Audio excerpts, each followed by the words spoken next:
اعوذ باللہ من الشیطان الرجیم بسم اللہ الرحمن الرحیم واذکر فی الکتاب مریم اذ انتبذت من اہلها مکانا شرقیا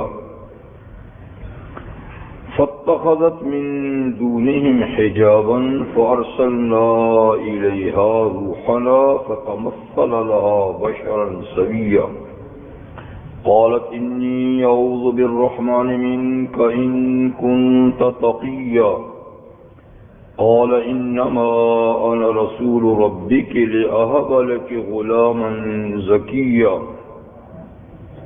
قالت انا یکون لی غلام ولم یمسسنی بشر ولم اک بغیا قال کذلک قال ربک هو علی ہین وَلِنَجْعَلَهُ آيَةً لِلنَّاسِ وَرَحْمَةً مِنَّا وَكَانَ أَمْرًا مَقْضِيًّا صدق اللہ العظیم۔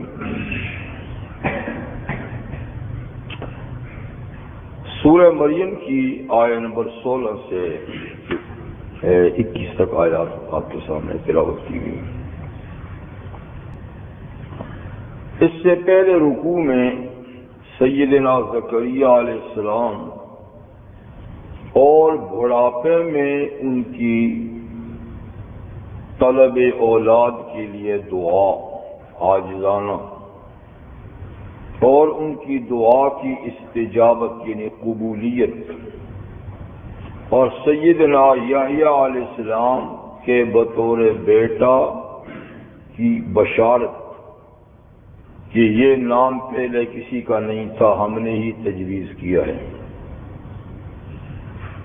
اور پھر حضرت یحییٰ علیہ السلام کے کچھ اوصاف اللہ نے بیان فرمائے، جن کی خاص بات یہ کہ وہ حقوق اللہ اور حقوق العباد کی بڑی ہی پابندی کرنے والے تھے۔ حقوق العباد میں پہلا نمبر ماں باپ کا ہے، تو ذکر کیا کہ برم بوالدہ، وہ اپنے ماں باپ کے بڑے ہی خیر خواہ اور بڑی خواہ تھے، بڑے ہی محسن تھے ماں باپ کے ساتھ۔ اور آخر میں فرمایا کہ اللہ تعالیٰ کی ان پہ سلامتی رہی جب پیدا ہوئے، اور اللہ کی سلامتی رہی جب ان کا انتقال ہوا، اور جب قیامت کو اٹھیں گے تو بھی اللہ کی سلامتی شامل حال رہے گی۔ اب جو آیات تلاوت کی گئی ہیں اس میں سیدہ مریم صدیقہ رضی اللہ تعالی عنہ، جن کے اسم گرامی پر یہ سورت موسوم ہے، حضرت مریم صدیقہ، ان کا بیان ہو رہا ہے۔ یہ بات پہلے بتائی گئی تھی کہ حضرت زکریا علیہ السلام کی دعا کا سبب بھی حضرت مریم کی کرامت تھی کہ جب ان کے سامنے انہوں نے بغیر موسم کے پھل دیکھے تو اس وقت انہوں نے اپنے لیے بڑھاپے میں اولاد کی دعا مانگی کہ جیسے اللہ ان کو بغیر سبب کے پھل پہنچا سکتا ہے تو مجھے بھی بڑھاپے میں بغیر سبب کے اولاد دے سکتا ہے۔ حضرت مریم رضی اللہ تعالی عنہ کا ذکر ایک دفعہ اور تفصیل سے سورہ آل عمران میں گزر چکا ہے، باقی صورتوں میں بھی سورہ مومنون میں بھی ان کا ذکر ہے، اور بھی صورتوں میں سورہ انبیاء میں بھی، لیکن زیادہ مفصل یا تو سورہ آل عمران میں جو ان کے والد کے نام سے موسوم ہے کہ عمران ان کے والد کا نام تھا، اور یا پھر سورہ مریم جو خود ان کے نام سے موسوم ہے اس میں ہے۔ اس سے پہلے سورہ کہف گزری ہے جس میں اللہ تعالیٰ نے اپنی قدرت کے کچھ عجائبات بیان فرمائے تھے، جن میں اصحاب کہف کا واقعہ، یہ وہ بھی قدرت کے عجائبات میں سے ہیں کہ اللہ نے ان کو 309 سال ایک غار میں سلائے رکھا، اور اس عرصے میں ان کے جسم بالکل ٹھیک ٹھاک رہے، یہ بھی قدرت کا نمونہ۔ اور اصحاب کہف جو اللہ کے ولی تھے، انہوں نے اپنے اس غیر معمولی زندگی کو اللہ کی رحمت کا نتیجہ بتایا. یہ ہمارا کمال نہیں، یہ اللہ کی رحمت تھی کہ اس نے غار میں ہمیں اتنے عرصے تک سلائے رکھا. دوسرا واقعہ سورہ کاف میں موسیٰ اور حضر علیہ السلام کا تھا. حضرت حضر علیہ السلام کے ہاتھوں بھی عجیب و غریب کچھ واقعات ظاہر ہوئے. آخر میں انہوں نے بھی یہی کہا کہ ان واقعات کا ظہور میرے رب کی رحمت کا نتیجہ ہے، میرا کمال نہیں. تیسرا بڑا واقعہ ذوالقرنین، سلطان ذوالقرنین کا تھا. اس کے واقعات میں ایک عجیب و غریب بات یہ کہ انہوں نے دو پہاڑوں کے درمیان ایک لوہے کی بہت بڑی دیوار کھڑی کر دی. یہ ایک بڑی بات تھی. تو اس کو بھی انہوں نے اپنا کمال نہیں کہا بلکہ اپنے رحمت کا، اللہ کی رحمت کا نتیجہ بتا کہ ھذا رحمت ربی. تو مطلب ہے کہ سب واقعات میں ذوالقرنین بھی اللہ کے ولی تھے، حضرت حضر نبی یا ولی تھے، اور اصحاب کہف بھی ولی تھے، پر ان سب حضرات نے اپنا کمال نہیں کہا، اللہ کی رحمت کا نتیجہ ان واقعات. تو سورہ مریم میں بھی عجیب واقعات ہیں. حضرت زکریا کو 120 سال کی عمر میں بیٹا ملنا بھی تو عجیب ہے. اس کو بھی زکریا سے کہا، کیا کہا؟ ذکر و رحمت ربک، ذکر و رحمت ربک، یہ تیرے رب کی رحمت کا ذکر ہے. انہوں نے بھی کہا کہ بیٹا ملنا اللہ کی رحمت کا نتیجہ ہے. جی. اور پھر حضرت مریم صدیقہ کو بغیر شوہر کے بیٹا ملنا، یہ بھی عجائبات میں سے ہے. جی. یہ بھی عجائبات میں سے ہے، اور یہ بھی اللہ تعالیٰ کی رحمت کا نتیجہ ہے. تو بہرحال یہ سب واقعات جو سورہ مریم میں ہوئے یا سورہ کہف میں ہوئے اللہ کی رحمت کے نتائج ہیں. اللہ قادر مطلق ہے، جس وقت جو چاہے کام کر دے. اللہ اس سے بھی بڑے بڑے عجائبات پیدا کرنے بھی قادر ہے. بار فرماتے ہیں وَاذْكُرْ فِي الْكِتَابِ مریم، اے محمد صلی اللہ علیہ وسلم یاد کیجئے کتاب میں حضرت مریم کا واقعہ، حضرت مریم کا واقعہ. کتاب سے مراد قرآن مجید ہے، یا کتاب سے اس سے پہلے گزرا تھا کہ یا یحییٰ خذ الکتاب بقوہ، اے یحییٰ کتاب کو مضبوطی سے پکڑ لے. وہاں کتاب سے مراد تھی تورات، ان کے زمانے میں تورات تھی. یہاں کتاب سے مراد قرآن حکیم جو اللہ کی آخری کتاب ہے، جامع اور مکمل کتاب ہے، اور یہ پوری انسانیت کے لیے دستور حیات ہے اور قیامت تک کے لیے رہنما ہے. تو یاد کیجئے کتاب میں مریم کو، مریم سریانی زبان کا لفظ ہے، کیونکہ سیدہ مریم کی زبان سریانی تھی، ظاہر بات ہے وہ نام بھی نہیں کہیں. اور اس کا معنی ہے خادمہ، اس لیے کہ والدہ نے جب ان کی نظر مانی تھی تو بیت المقدس کی خدمت کے لیے، جیسے سورہ آل عمران میں گزر چکا ہے، انی نظرت لک ما فی بطنی محررا، اے اللہ جو کچھ میرے پیٹ میں اولاد ہے، بچہ ہے، اس کی میں نظر مانتی ہوں تیرے لیے کہ وہ آزاد ہوگا دنیا کے کاموں سے، اور مطلب یہ کہ بیت المقدس کی خدمت کے لیے وقف ہوگا. تو اس قسم کی نظر درست ہے کہ کسی کو کسی کام کے لیے وقف کر دینا، کہ اس سے اور کام نہیں لینا، اس سے یہی کام لینا. لیکن یہ نظر بیٹوں کے لیے مانی جاتی تھی، بیٹیوں کی نہیں، کیونکہ بیت المقدس کی خدمت ظاہر بات ہے عورتیں تو نہیں مرد کرتے تھے نا. تو اس توقع پر کہ میرا ہونے والا بچہ لڑکا ہوگا تو نظر مانی، لیکن اللہ کا کرنا تھا کہ ہونے والی لڑکی ہوئی، ان کے توقع کے خلاف. تو انہوں نے کہا او ہو اے اللہ، میں نے تو لڑکی جنی، نظر تو لڑکے کی ہوتی ہے، وَلَيْسَ الذَّكَرُ كَالْأُنثَىٰ، مرد عورت کی طرح تو نہیں ہو سکتا. جو کام وہ کر سکتا ہے. وہ انی سمیت، لیکن اللہ تعالیٰ نے فرمایا کہ ہمیں یہ لڑکی ہی وقف کے طور پہ منظور ہے، کہ یہ عام لڑکیوں کی طرح نہیں، یہ ایک باکمال لڑکی ہوگی، ایک باکمال لڑکی ہوگی. جی تو منظور ہے ہمیں. تو اللہ تعالیٰ نے حضرت مریم کو بہارا، غیر معمولی طور پہ پروان چڑھائے، جلدی جلدی وہ بڑی ہوگی. اور انی سمیتھا مریم، مانے کیا کہ میں اس کا نام مریم رکھتی ہوں.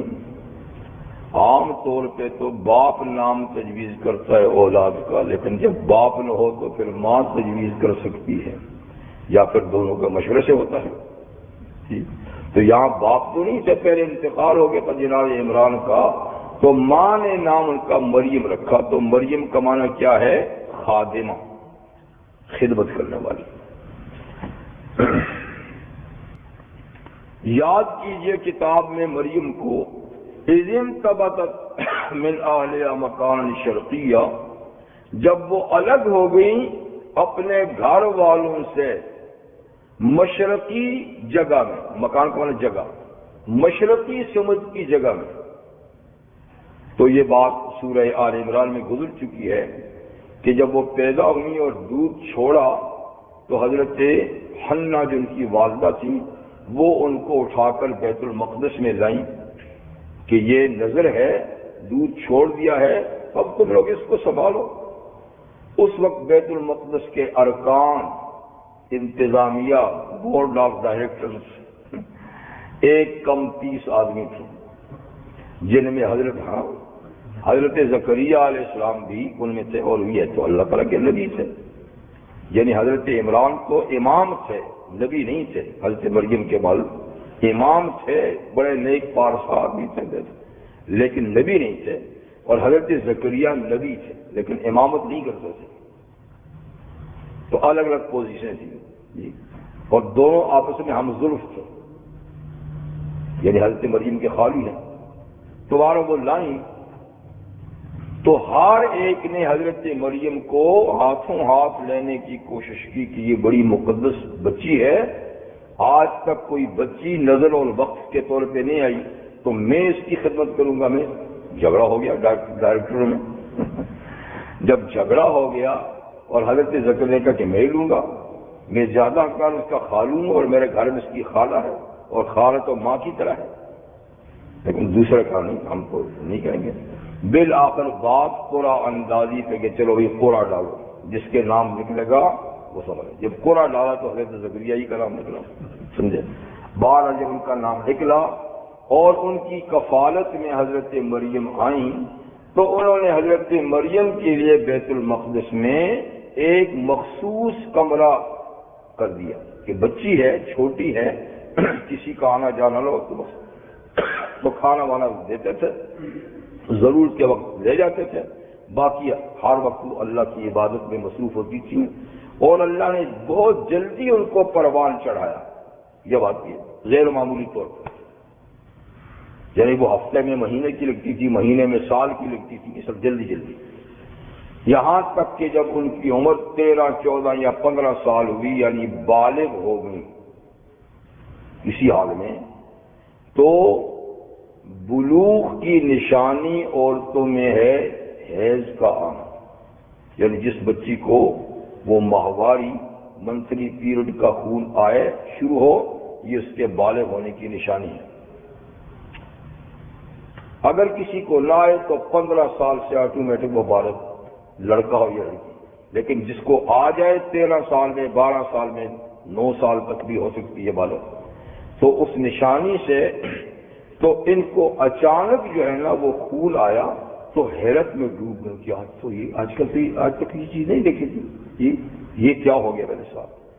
اور آپ کو پتہ ہے کہ اس حالت میں پھر مسجد میں بھی نہیں رہ سکتے. مسجد میں داخلہ ان خواتین کا بند ہے جو حیض کی حالت میں ہیں. نماز بھی نہیں پڑھ سکتی، مسجد میں بھی نہیں آ سکتی، روزہ بھی نہیں رکھ سکتی، یہ پابندیاں ہوتی ہیں. تو جب یہ کیفیت ہوئی تو وہ مسجد میں نہیں رہ سکتی تھی، لہذا وہ مسجد سے نکل گئی.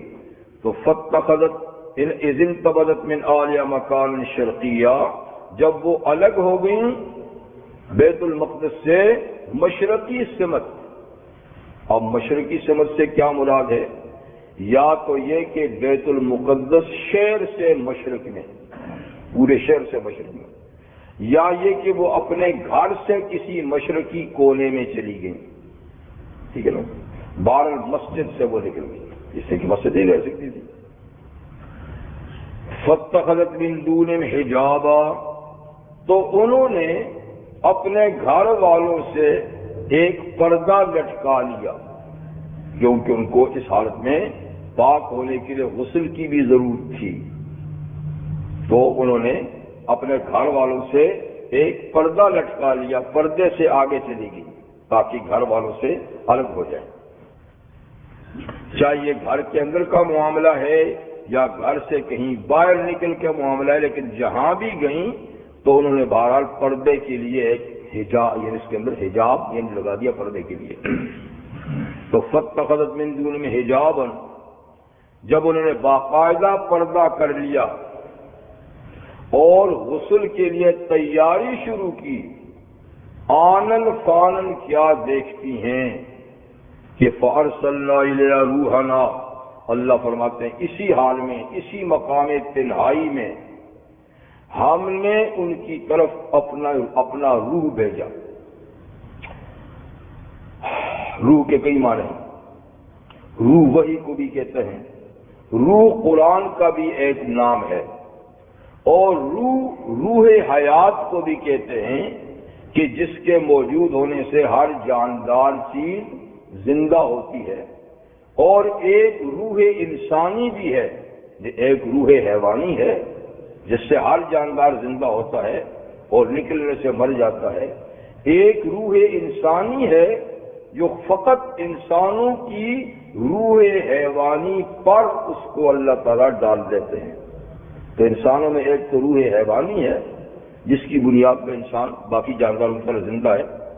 ایک روح انسانی بھی ہے،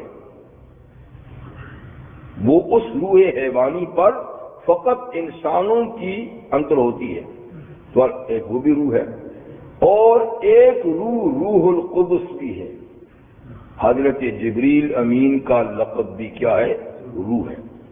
تو یہاں روح سے مراد جبریل امین ہے. فارسلنا الیہا روحنا، ہم نے حضرت مریم صدیقہ کی طرف اپنی روح یعنی روح القدس یعنی جبریل امین کو بھیجا.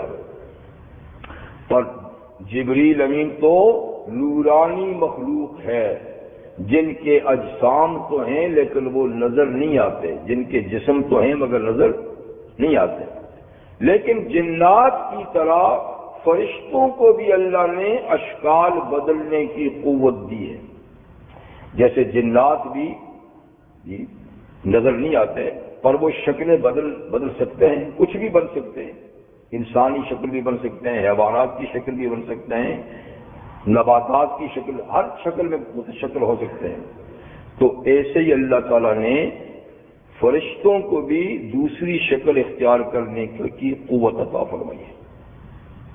تو رحمت للعالمین صلی اللہ علیہ وسلم کی خدمت میں کبھی کبھی جبریل امین تو ایسے آتے تھے کہ کسی کو دکھائی نہیں دیتے، یعنی اپنی شکل میں جو نظر نہیں آتے، لیکن کبھی کبھی وہ انسانی شکل میں متشکل ہو کے بھی آتے تھے. اور عام طور پہ ایک صحابی حضرت دہیہ بن خلیفہ کلبی رضی اللہ عنہ کی شکل اختیار کر کے آیا کرتے تھے. دہیہ بن خلیفہ کلبی رضی اللہ عنہ قبیلہ کلب کے سردار تھے اور بڑے وجیح چوڑے چکرے لمبے قد کے خوبصورت اور حسین صحابی تھے. تو جبریل جب آتے تو ان کی شکل میں آتے تھے. صحابہ دیکھتے تھے کہ حضور کے پاس دہیہ بیٹھے ہوئے ہیں، باتیں کر رہے ہیں، لیکن تھوڑی دیر کے بعد چلے جاتے تو حضور فرماتے جی دہیہ نہیں تھا، جبریل تھا. تو کبھی تو دہیہ خود ہوتے تھے اور کبھی جبریل ان کی شکل میں ہوتے تھے. کبھی اس کے علاوہ اور شکل میں بھی آتے تھے، جیسے کہ حدیث جبریل میں ایک مرتبہ حضرت جبریل انسانی ہی شکل میں آئے پر دہیہ کی شکل میں نہیں آئے. حسین و جمیل، انتہائی سفید کپڑے اور سیاہ بال، صحابہ فرماتے ہیں کہ وہ آ کر بیٹھے، باادب بیٹھے اور حضور سے ایمان، اسلام، احسان اور قیامت کے بارے میں سوالات کیے جی۔ حضور جواب دیتے رہے، وہ تصدیق کرتے رہے اور پھر چلے گئے۔ کہتے ہیں کہ وہ مدینہ کے بھی نہیں تھے، ہوتے تو ہم جب جانتے، لیکن مسافر بھی نہیں لگتے تھے کہ ان کے جسم پہ کوئی گرد و غبار، کپڑوں میں بالکل صاف ستھرے کپڑے، صاف ستھرا چہرہ۔ تو ہمیں حیرت، کچھ وقت کے بعد حضور نے خود حضرت عمر سے پوچھا، عمر پتہ ہے وہ کون تھا؟ اللہ رسول نے کہا جبریل آیا تھا تمہیں تمہارا دین سکھانے کے لیے، تم تو اللہ کے بندے پوچھتے ہی نہیں ہو، تو وہ پوچھتا تھا تاکہ تم سیکھو۔ تو دیکھو اس دفعہ حضرت جبریل ایک اور شکل، اجنبی آدمی کی شکل میں آئے۔ تو مقصد کہنے کا یہ ہے کہ حضرت جبریل انسانی شکل متشکل ہوتے تھے، اسی طرح باقی فرشتوں کا معاملہ بھی ہے۔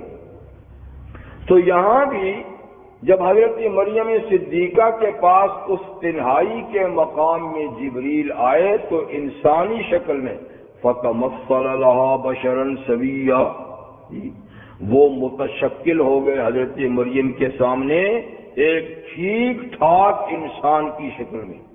سویہ کہتے ہیں ایسا آدمی جس میں کوئی عیب نہ ہو، کوئی نقص نہ ہو، یعنی اپنے وجود میں، اپنی قوتوں میں، اپنے حسن و جمال میں، اپنے لمبائی چوڑائی میں، بالکل ہر چیز جس کی بالکل مکمل ہو تو اس کو کہتے ہیں بشر سویہ۔ تو ایسا حسین و جمیل اور ایسے وجیح اور بالکل مکمل انسان کی شکل اچانک آدم کے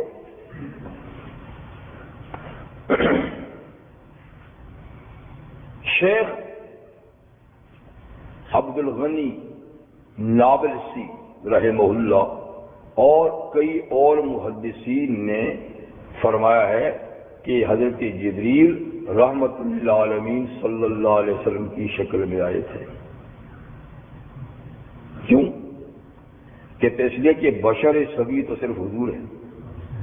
بشر سوی ایک کامل ترین، جس میں تمام خوبیاں جسمانی، روحانی، علمی، ہر چیز جس میں مکمل ہو وہ تو رحمت للعالمین صلی اللہ علیہ وسلم، جس میں ہر کمال موجود ہے، جس میں کوئی بشری عیب نہیں۔ بشر تو تھے پر کوئی بشری عیب نہیں۔ ابو علی سینا آپ جانتے ہیں، ایک بہت بڑے حکیم گزرے ہیں اسلام میں، صرف 16 سال کی عمر میں انہوں نے 5 جلدوں میں قانون نام کی کتاب لکھی ہے علم طب پر، ڈاکٹری پر۔ 16 سال کی عمر میں ایسا باقبال انسان تھا، 16 سال کی عمر میں 5 جلدوں میں علم طب کے اصول، جس کے 75% اصول آج بھی صحیح مانے گئے ہیں۔ یعنی دنیا طب میں اتنی ترقی کر گئی ہے، میڈیکل سائنس میں جہاں تک پہنچ گئی ہے، 25% کو تو ان لوگوں نے نہیں مانتے آج کل، لیکن 75% کو اب بھی صحیح مانتے ہیں۔ تو کیسا باکمال انسان ہوگا۔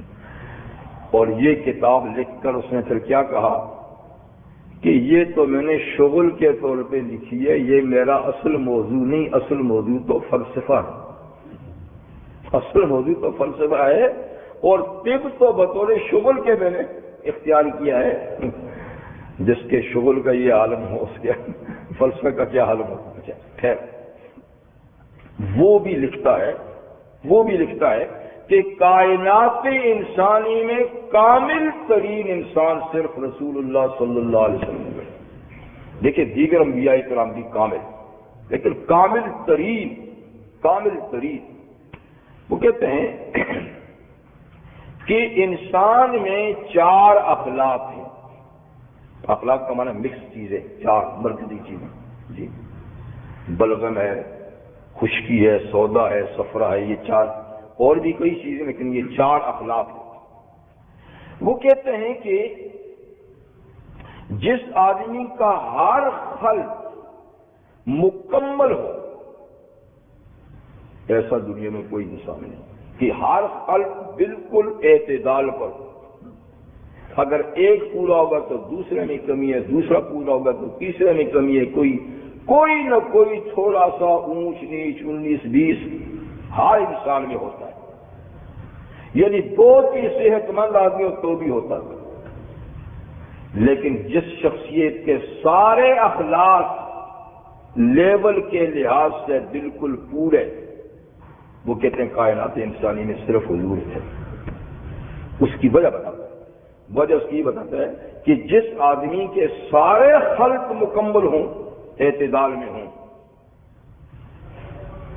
وہ مکمل صحت مند ہوتا ہے، اور جو مکمل صحت مند ہو اس کے پاخانے میں بو نہیں ہوتی، اس کے پاخانے میں، اس کی ناک کی رزش میں بو نہیں ہوگی، اس کے کان سے پانی آئے تو بو نہیں ہوگی، اس کے جسم سے پانی نکلے تو بو نہیں ہوگی، خوشبو ہوگی۔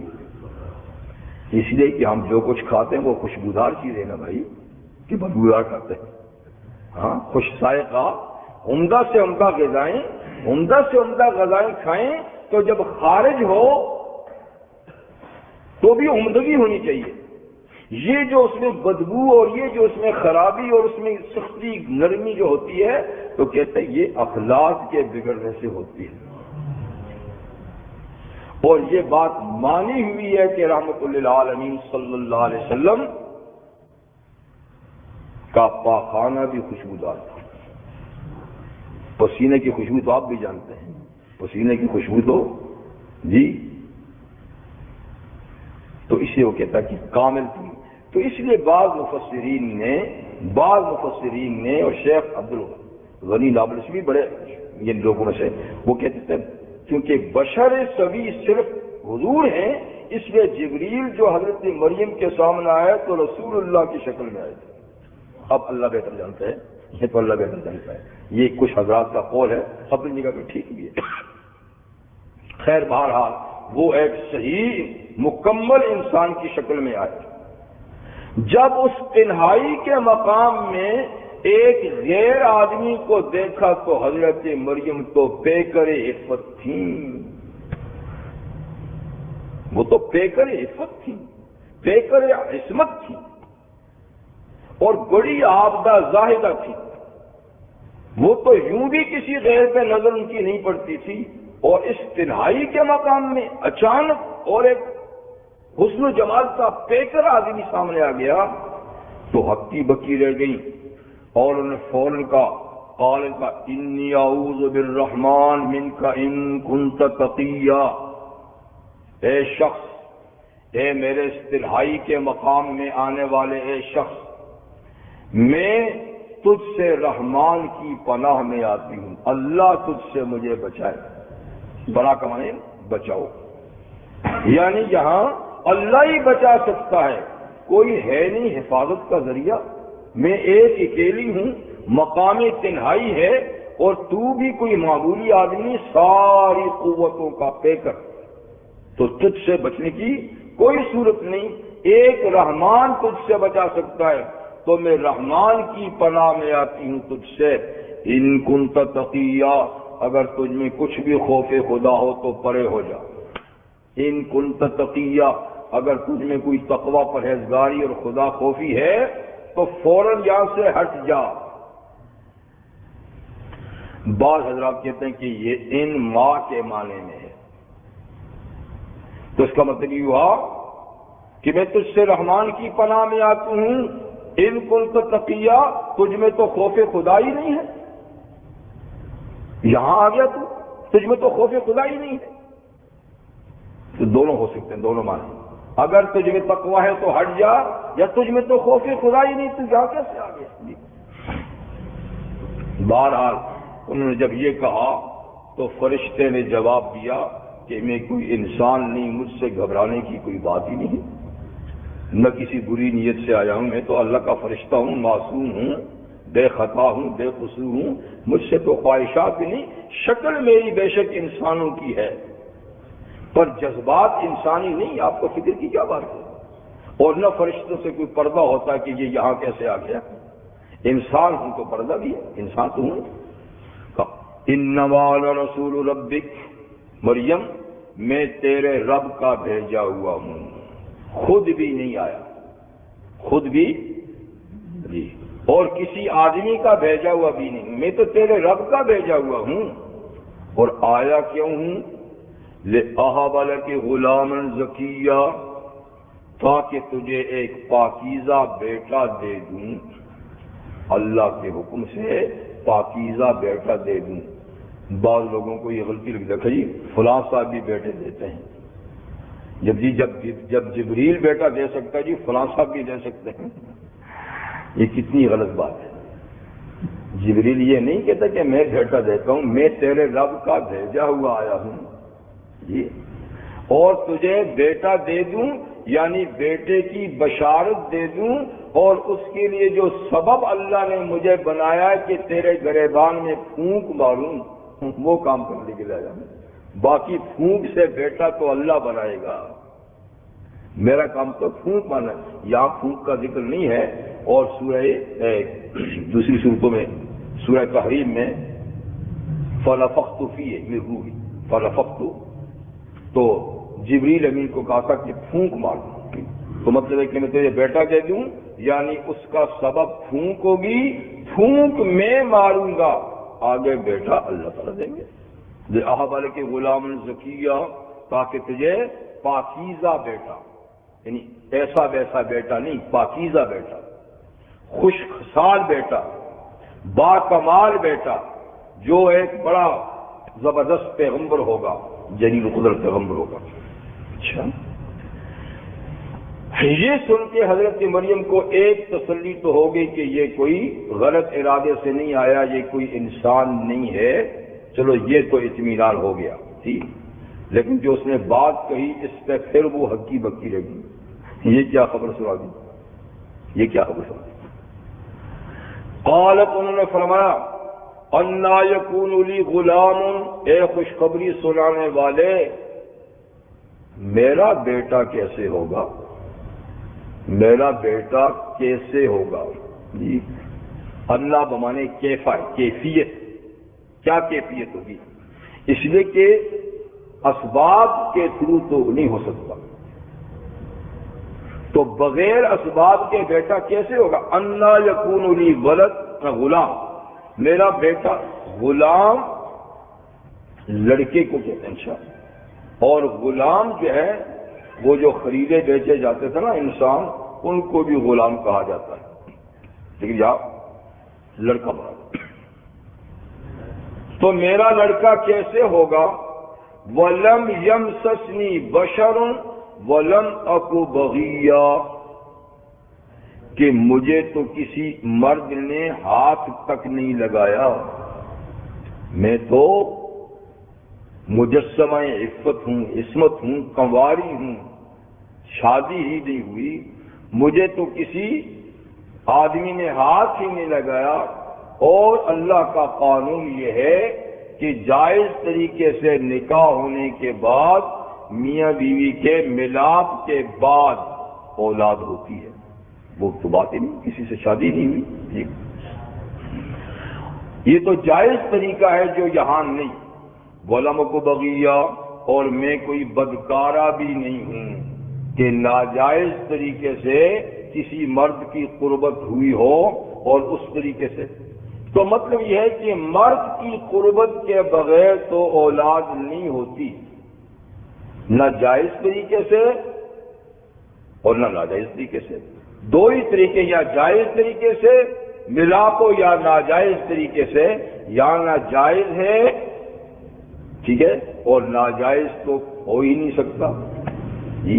جائز ہوا نہیں ہے، شادی ہوئی نہیں ہے، ناجائز ہو نہیں سکتا. وَلَمْ أَكُ بَغِيًّا، کیونکہ میں بدکارہ نہیں. بغی باغا سے اس کا مطلب تلاش کرنا. تو ان عورتوں کے ہیں جو غیر مردوں کو تلاش کرتی پھرتی ہیں، بازاری عورتیں. تو لم اکو بغیہ، میں غیروں کو تلاش کرنے والیوں سے تھوڑی ہوں، عفت مآب ہوں، پاک دامنہ ہوں.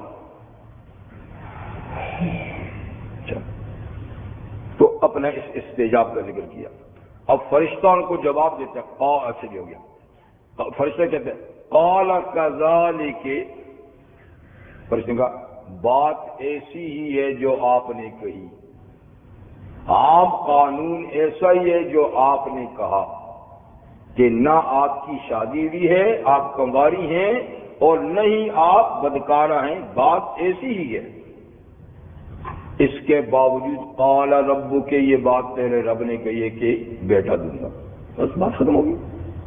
آپ کی بات اپنی جگہ میں ٹھیک ہے، ضابطے کی کارروائی کے مطابق آپ کا بیٹا نہیں ہو سکتا کہ آپ شادی شدہ نہیں، بدکارہ بھی نہیں، لیکن آپ کے رب نے یہ بات کہی ہے کہ بیٹا آپ کو دینا ہے. اور اچھا سبب نہیں تو کیسے دینا ہے؟ کیسے کی کیا بات ہے؟ یہ کسی اور سے کو کیسے دینا ہے؟ اللہ سے کہتے ہو کیسے دینا ہے؟ هو علی حین، آپ کے رب نے کہا ہے بغیر شوہر کے بیٹا دینا مجھ پر آسان ہے.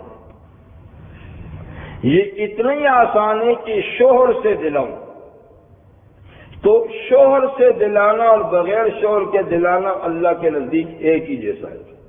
هو علی حین، ایسا کرنا مجھ پہ تو آسان ہے. پیچھے زکریا علیہ السلام نے بھی ایسے ہی سوال کیا تھا، جی اس بڑھاپے میں کیسا ہوگا؟ جی مانگا ہی کیوں تھا؟ جب میں دینے پہ آیا ہوں پھر یہ کیوں پوچھتے کہ کیسا ہوگا؟ تو پھر اللہ نے فرمایا کہ ایسا ہی ہوگا جیسا تو بڈھا ہے نا، اور بیوی بڈھی ہے، اسی بڑھاپے میں دوں گا، یہ نہیں کہ ان کو جوان بناؤں گا، ایسا ہی دوں گا. کب پوچھتے ہو مجھ سے؟ آپ کو جو میں نے پیدا کیا ہے، آپ تو تھے ہی نہیں. آپ کو جو پیدا کیا آپ تو تھے ہی نہیں، اور اب تو کم سے کم تم بوڑھا بوڑھی ہو، تو تمہارے ہوتے ہوئے دینا تو اتنا مشکل نہیں جتنا کہ تھے ہی نہیں اور بنا دیا. تو یہاں بھی یہی ہے. اللہ تعالیٰ نے سورہ آل عمران میں فرمایا ان مثل عیسیٰ عند اللہ کمثل آدم، کہ تم باپ کے بغیر عیسیٰ علیہ السلام کے پیدا ہونے پر تعجب کرتے ہو، اور تم اس کو خدا کا بیٹا کہتے جی اور کسی کا نہیں تو پھر اللہ کا ہے. اللہ تعالیٰ فرماتے ہیں پھر آدم کس کا ہے؟ اس لیے کہ عیسیٰ علیہ السلام کی مثال تخلیق میں تو آدم علیہ السلام سے ملتی جلتی ہے. یہاں کم سے کم ماں تو ہے، اور طبی تحقیق سے یہ بات ثابت ہے کہ تنہا ماں سے بھی اولاد ممکن ہے. تو تنہا ماں سے بھی اولاد اگرچہ مشکل ہے لیکن ناممکن نہیں. ٹھیک ہے نا؟ اور وہاں تو کچھ بھی نہیں. کمثل آدم خلقہ من تراب، اس کو تو مٹی سے بنایا، ڈھانچہ بنایا. ثم قال له کن فیکون، پھر کہا جیتا جاگتا آدمی ہو جا. ایک دم اٹھ بیٹھا جیتا جاگتا آدمی، مٹی کا پتلا، گوشت کا، ہاں آنکھیں کھول دی، بول گئے، چھینک ماری، ساری باتیں ہو گئی. تو وہاں تو تمہیں تعجب نہیں ہوتا اور کسی کوئی بھی آدم کو خدا کا بیٹا نہیں کہتا. اور یہاں ماں ہوتے کہ تو یہ کسی اس کا چونکہ باپ نہیں تو لہذا ان کا وہ باپ ہے. عجیب بات ہے. تو بہرحال اللہ نے فرمایا کہ یہ تو مجھ پہ آسان ہے، اور ایسا کرنے کی ضرورت کیوں پڑی؟ شادی کا انتظار کرتے، اب مریم کی شادی ہو جاتی، پھر اے اللہ آپ دے دیتے. یہ تو لوگوں میں بڑی عجیب بات ہے. اللہ فرماتے ہیں بغیر باپ کے دینے میں بھی ایک مصلحت ہے. وہ کیا؟ وَلِنَجْعَلَهُ آیَةً لِلنَّاسِ، تاکہ ہم اس بچے کو لوگوں کے لیے اپنی قدرت کی ایک دلیل بنائیں. اس بچے کو، عیسیٰ علیہ السلام کو، لوگوں کے لیے اپنی قدرت کی ایک نشانی دکھائیں کہ لوگ میاں ہم یوں بھی دے سکتے ہیں. اس طرح بھی دے دیتے، لیکن اس طرح اس لیے دیا کہ تاکہ تخلیق کی چاروں صورتیں مکمل ہو جائیں، اور اللہ کی قدرت تخلیق کی چاروں صورتوں پہ ظاہر ہو جائے. تو تخلیق کی چار صورتیں کیا ہیں؟ کہ نہ ماں اور نہ باپ اور پیدا ہو جائے، یہ آدم جی، ماں نہیں اور پیدا ہو جائے حضرت حوا، ماں نہیں ہے اور آدمی کی پسلی سے بنا دیا، ٹھیک ہے نا، پھر بھی وہ باپ نہیں ہے لیکن ایک انسان تو ہے نا جس کے جسم سے ایک انسان بن گیا، چلو، اور یہ کہ ماں ہے اور باپ نہیں، عیسیٰ، اور ماں باپ سے سارے سب ماں باپ سے، تو تخلیق کی 4 صورتیں ہیں تاکہ اللہ کی قدرت چاروں پہ ظاہر ہو جائے، تو ہم عیسیٰ کو ایک قدرت کی نشانی بنانے والے تھے۔ آیت للناس، سورہ انبیاء میں گزرا ہے کہ وَجَعَلْنَهَا وَابْنَهَا آیَةً لِلْعَالَمِينَ، کہ ہم نے خود مریم اور اس کے بیٹے کو سب جہاں والوں کے لیے اپنی قدرت کی نشانی بنایا، مریم کو اور ان کے بیٹے دونوں کو سب جہاں کے لیے اپنی قدرت کی نشانی بنایا۔ وَرَحْمَةً مِنَّا، اور عیسیٰ کا بغیر باپ کے پیدا ہونا ماں سے یہ ہماری مہربانی بھی ہے، یہ ہماری، تو پیچھے سے ساری رحمت کی باتیں چلی آ رہی ہیں نا، تو فرمایا کہ عیسیٰ علیہ السلام کی پیدائش ہماری رحمت کی نشانی بھی ہے، قدرت کی نشانی بھی ہے جی۔ وَكَانَ أَمْرًا مَّقْضِيًّا، اب تعجب کی کوئی بات نہیں، یہ بات طے شدہ ہے، مریم یہ بات طے شدہ ہے، اللہ کی طرف سے بات مقرر ہو چکی ہے، ایسا ہونا ہی ہونا ہے، آپ تعجب کریں نہ کریں ایسا تو ہونا ہی ہونا ہے، امر مقضیہ، یہ بات ہوگی اور فرشتہ تو غائب ہو گیا، پھونک ماری چلا گیا۔ اب کیا ہوا جناب؟ فحملتہ، تو بیٹے کے ساتھ حضرت مریم کا حمل شروع ہو گیا، پھونک سے ہی، یعنی حضرت عیسیٰ علیہ السلام کی تخلیق کا کام شروع ہو گیا۔ اب یہ کہ کتنا وقت لگا، بعض حضرات جیسے عبداللہ بن عباس فرماتے ہیں کہ وہی جو نارمل عورتوں کو ہوتا ہے 8-9 مہینے، اتنا وقت لگا، لیکن بعض دیگر مفسرین کہتے ہیں کہ نہیں، یہ سارا کرشمہ ہے، اس لیے یہاں 9 مہینے کا وقت نہیں، فوری طور پر ادھر سے پھونک ماری، ادھر سے چند ہی لمحوں میں بچہ جلنے کے قابل ہو گیا، بچہ بن گیا، روح ڈل گئی اور وہ ولادت کے قابل ہو گیا، دیر لگی ہی نہیں، اس لیے کہ یہ سارا بات تو کرشماتی ہے نا، نارمل تو نہیں ہے یہ کہ 9 مہینے لگیں گے۔ بہرحال تو حملت ہو، اس کی پھونک سے ان کو حمل ٹھہر گیا، حمل ٹھہرا اور فوراً بچہ بن گیا اور وہ جننے کے قابل بھی ہو گیا۔ تو اب جب جننے کے قابل ہو گیا تو وہ اور ہکی بکی ہوگی، یا اللہ یہ کیا، دیری نہیں لگی، اب یہ بچہ پیدا ہوگا تو اودھم بچ جائے گی، کہیں گے یہ کنواری بچہ کہاں سے لائی، تو جننے کے لیے انہوں نے پھر دور کی راہ لی کہ کسی دور دراز جا کے جنوں، یہاں جنا تو یہ تو تماشا بن جائے گا۔ فَانْتَبَذَتْنِي مَكَانًا قَصِيًّا، تو وہ اپنے حمل کو لے کر، پیٹ کے بچے کو لے کر ایک دور کے مکان میں چلی گئیں، دور، تو اس کا مطلب ہے کہ جہاں غسل کے لیے گئی تھیں وہ قریب تھا، اب ان کو بہت دور جانا پڑا، بعض کہتے ہیں کہ کسی پہاڑی کے غاروں میں یا ادھر ادھر چلی گئی، لیکن زیادہ تر یہ کہ بیت المقدس یعنی یروشلم کے پاس دوسری جگہ ہے بیت اللحم، بیت المقدس سے بیت اللحم جو 7-8 میل کے فاصلے پہ اب شہر ہے، اسی جگہ میں حضرت عیسیٰ کی ولادت ہوئی، اور بیت المقدس سے وہ 7-8 میل دور یعنی چلی گئی، اس وقت تو شہر نہیں تھا، جنگل تھا، اب تو وہاں شہر ہے، کیونکہ عیسیٰ علیہ السلام کی ولادت بیت اللحم میں ہوئی ہے، اس لیے عیسائیوں کا قبلہ بیت اللحم ہے، یہودیوں کا بیت المقدس ہے، ان کا بیت اللحم ہے، پتہ نہیں نماز پڑھتے نہیں پڑھتے لیکن قبلہ وہی ہے، جو پڑھتے ہیں تو نماز اسی کی طرف منہ کر کے پڑھتے ہیں جی، وہاں چلی گئی۔ فَأَجَاءَهَا الْمَخَاضُ، جب وہاں پہنچی تو ان کو بچے کی ولادت کی تکلیف شروع ہو گئی۔ مخاض کہتے ہیں پیٹ میں بچے کی حرکت کو، یعنی جس وقت بچہ اس کی ولادت ہوتی ہے تو وہ جو حرکت کرتا نا، تو اس کو کہتے ہیں مخاض۔ یہ حیض سے نہیں ہے، مخاض محض کا معنی ہے بچے کی حرکت ولادت کے وقت۔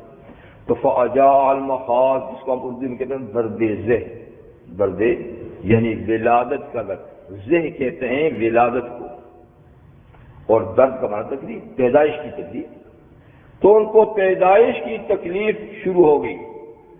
جب ہوئی تو یہ بڑا سخت مرحلہ ہوتا ہے ایک خاتون کے لیے۔ ایک انسان کا نکلنا، جلنا اور مرنا برابر ہے۔ ذرا کسی کو قبض ہو جائے تو کیا ہوتا ہے، اور یہاں تو ایک انسان، اسی لیے فرماتا ہے کہ اللہ ہی آسان کرتا ہے، اللہ ہی آسان کرتا ہے۔ تو یہ بڑا سخت مرحلہ ہے، بڑی سخت تکلیف ہوتی ہے۔ تو کوئی خاتون، اس کو کسی چیز کا سہارا لینا پڑتا ہے، ماتھا کسی چیز کے ساتھ ٹیکنا پڑتا ہے، ہاتھ ٹیکنا پڑتے ہیں، بڑی، اسی لیے کوئی نہ کوئی جنوانے والی پاس ہوتی ہے وہ۔ لیکن یہاں کون، یہاں تو جنگل ہے، کوئی بھی نہیں ہے، پریشانیاں ہیں۔ تو بہرحال انہوں نے مارے تکلیف کے کیا کیا، علاج النخلا، ان کو ولادت کی تکلیف ایک کھجور کے تنے کے نیچے لے آئی کہ اس کا سہارا لگاؤں، تکلیف ہے اس کے ساتھ۔ تو کھجور تھی ہے، خشک، اس میں پھل نہیں تھا، تو اس کے تنے کے نیچے آ کر اس کے ساتھ ہاتھ لگائے تاکہ بچے کی ولادت ہو۔ اور کئی عورتیں اسی حالت میں مر جاتی ہیں اس تکلیف کو نہ سہ کر۔ تو رحمت للعالمین صلی اللہ علیہ وسلم فرمایا کہ جو خاتون بچے کی ولادت کے صدمے سے مر جائے وہ شہید ہوتی ہے۔ تو یہ کیونکہ سخت مرحلہ ہوتا ہے یہ 12۔ تو وہاں جب آ گئی، قالت یا لیتنی مت قبل ھذا، تو انہوں نے کہا اے کاش کہ میں اس حادثے سے پہلے مر چکی ہوتی، اس حادثے سے پہلے، اس واقعے سے پہلے مر چکی ہوتی۔ وَكُنْتُ نَسْيًا مَنْسِيًّا، اور میں بھولی بسری ہوتی، میرا نام و نشان ہی نہ ہوتا کہ مریم نام کی بھی کوئی لڑکی تھی۔ کاش، اس لیے کہ اب تو ایک طرف تو یہ تکلیف ہے بچے کی ولادت کی، اور دوسری طرف بچے کو لے کے لوگوں میں جاؤں گی تو اور ادھم بچے گا، الزامات کی بوچھاڑ مجھ پہ ہوگی۔ تو کاش میں مر چکی ہوتی، بھولی بسری ہوتی۔ سوال یہ پیدا ہوتا ہے کہ موت کی تمنا تو جائز نہیں ہے، تو مریم صدیقہ نے یہ موت کی تمنا کیوں کی، کاش میں مر چکی ہوتی؟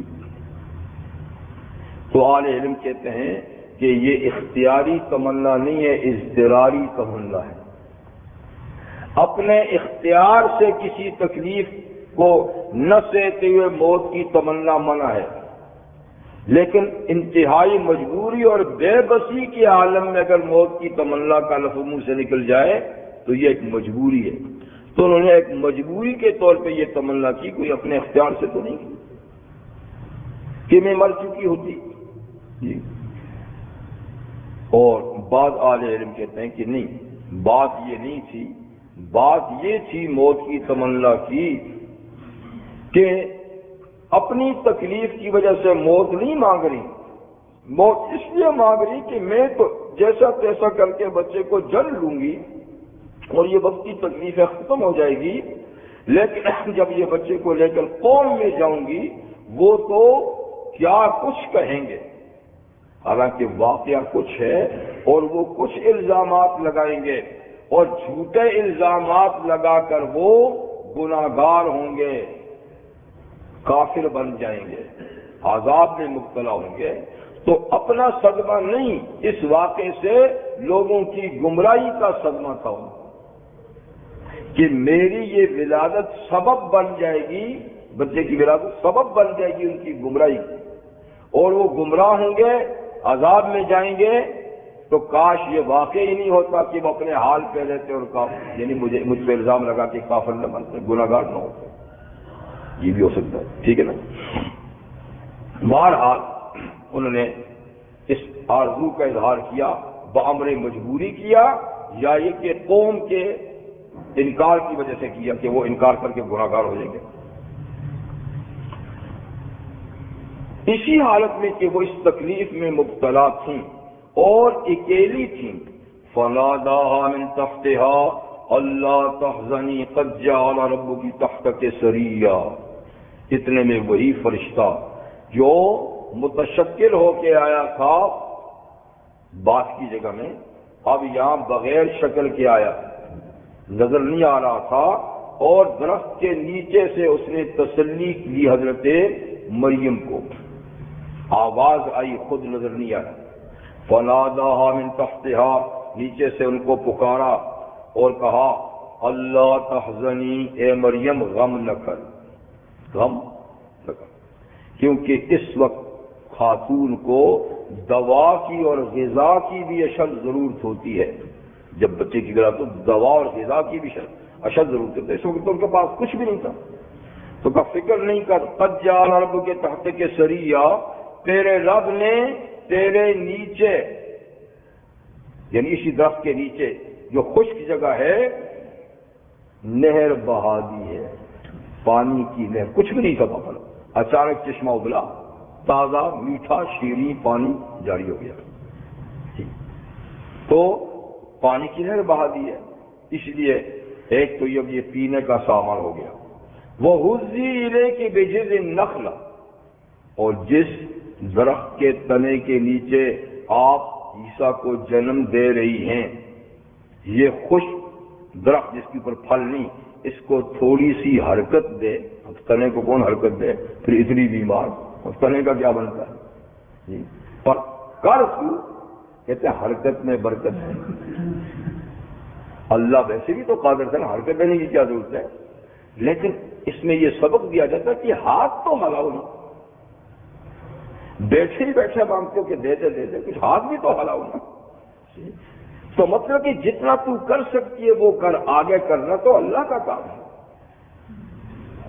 یعنی اس میں اسباب کو اختیار کرنے کی تعلیم ہے، کہ یہ نہیں کہ ہاتھ باندھنے میں توکل کیا ہوا ہے خود آئے گا، ہاتھ باندھ کے نہیں بیٹھو، ہاتھ کھول کے ہاتھوں کو حرکت دو، پاؤں کو حرکت دو، حرکت تم دو تو برکت وہ دے گا،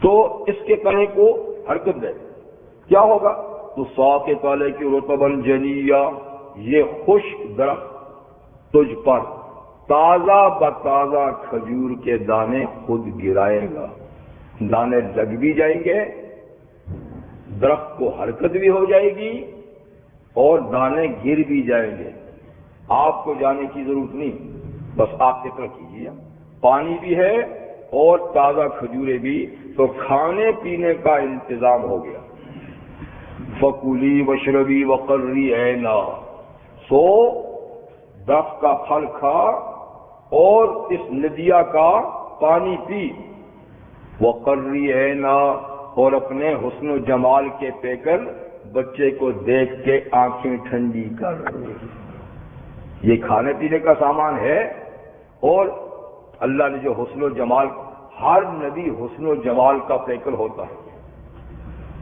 اور ہر نبی کمال کا مجسمہ ہوتا ہے، جب نبی با جمال ہوتا ہے تو اس کو نبی مان لیں گے آپ؟ نہیں دیکھ رہے، ایسا کوئی ہو اور کہ میں نبی ہوں، نہیں دیکھا، نہیں دیکھا،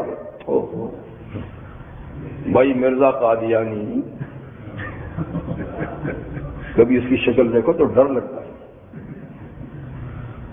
اس کی مرید حسین ہے، اس کو دیکھنے تو ڈر لگتا ہے، ایسی شکل، نبی خوش شکل ہوتا ہے، حسین ہوتا ہے، با جمال ہوتا ہے، با کمال ہوتا ہے، جبھی تو فرمایا بیٹے کو دیکھ کے آنکھیں ٹھنڈی کر، اور یہ پانی پی، یہ کھانا کھا۔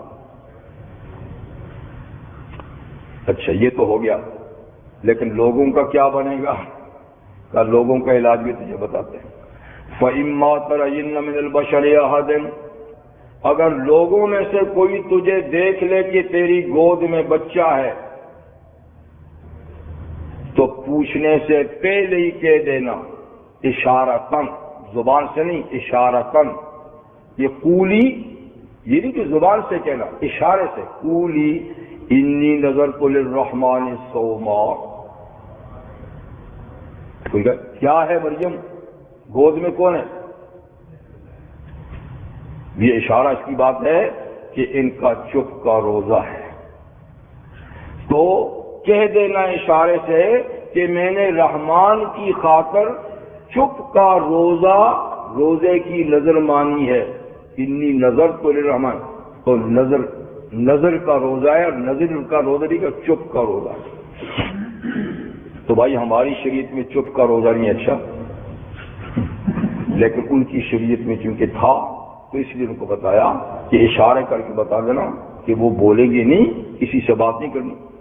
تو میں نے نظر مانی ہے رحمان کی خاطر خاموشی کے روزے کی، فَلَنْ أُكَلِّمَ الْيَوْمَ إِنسِيًّا، تو آج میں کسی انسان سے بات نہیں کروں گی۔ وہ بھی اشارے سے بتا دیں، باقی ختم ہو جائے گی، کوئی پوچھے گا نہیں جی۔